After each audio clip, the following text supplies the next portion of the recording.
News. National Hockey League. This is interesting. Gary Bettman held a press conference over the weekend. The collective bargaining agreement talks with the union are about to begin. The NHL has determined, because they're letting their players go to the Olympics in 2026, they have a 3-week break.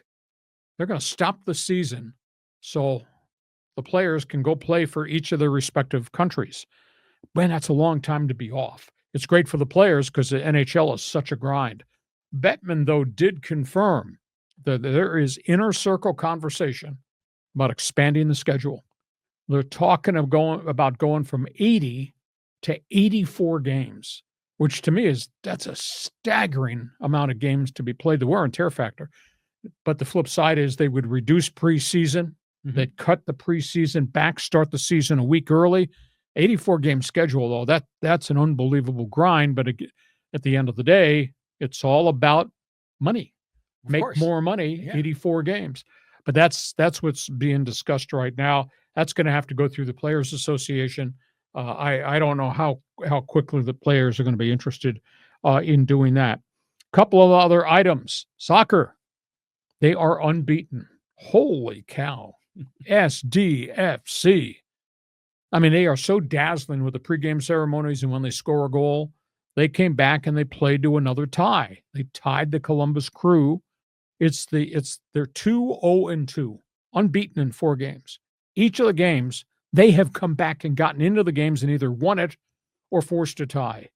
Mickey Veras' style of play. These guys have bought into this, push the ball up the pitch, put unbelievable pressure.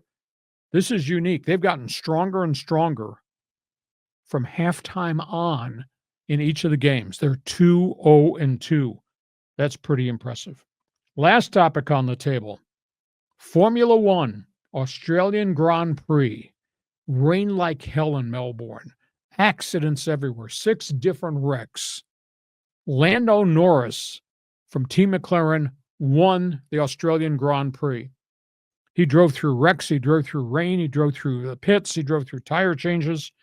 They guessed right on everything that had to happen to get the victory. Max Verstappen chased him all day.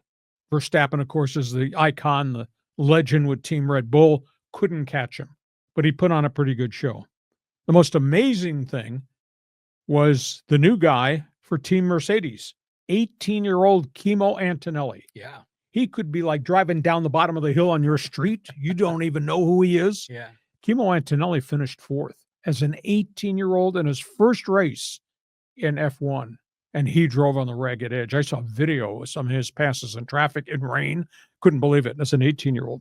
And then there was Sir Lewis Hamilton. He debuted with Ferrari, and they had problems all day. They had communication problems. He had problems as it relates to steering. He had problems as it relates to tire changes. He had problems in the rain. He got very upset at his pit crew for lecturing him during the course of the race.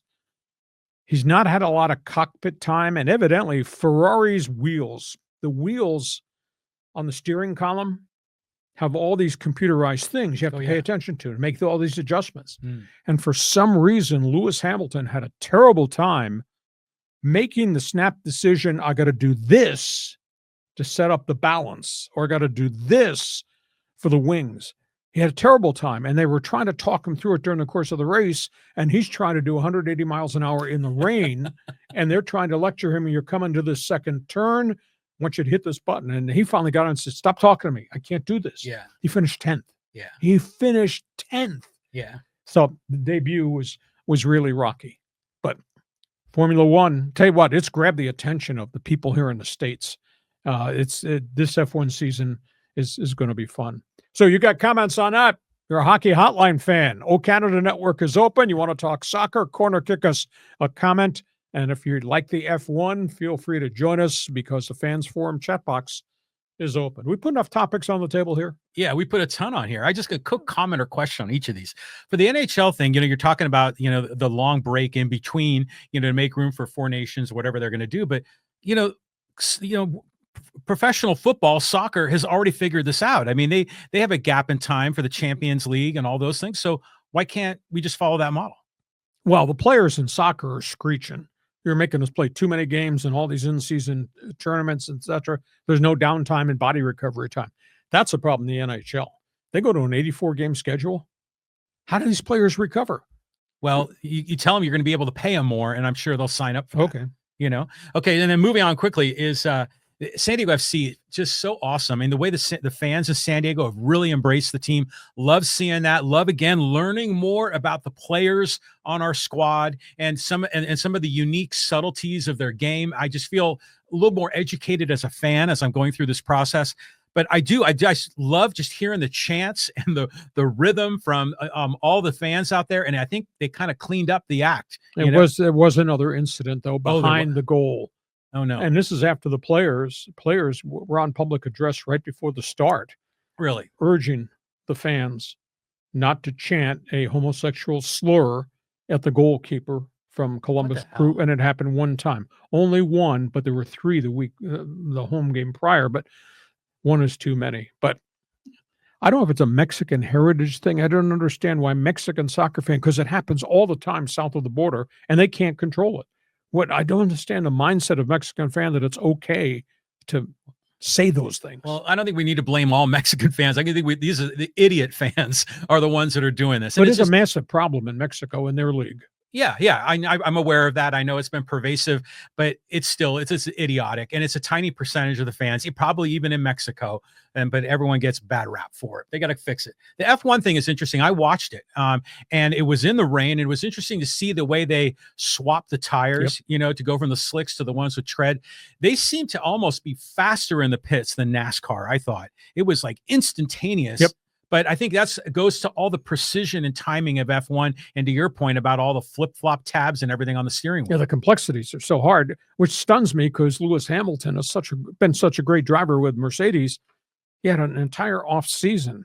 Well, he'd have a training session or something. Well, but they have limited on-track time because of cost. F1 has put their thumb down on all this off-season research and development.